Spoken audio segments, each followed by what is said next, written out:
खबर शामिल करेंगे टंडू वाला यार से हमारे नुमाइंदा मोहम्मद शफी की।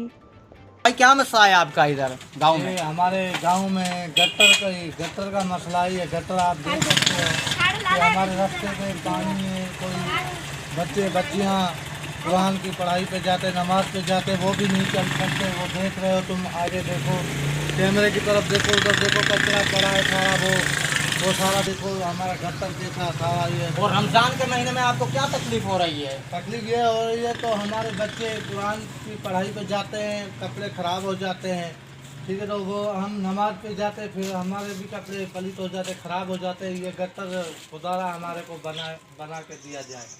तो बराए मेहरबानी ये दूसरे भाई से हम मालूमात करते हैं कि उनको क्या तकलीफ है इधर। भाई आपको क्या तकलीफ है? भाई हमारे को गटर की तकलीफ है बहुत। हम नमाज पे जाते हैं, नमाज पे हमारे कपड़े गंदे हो जाते हैं। ये देखिए हालत।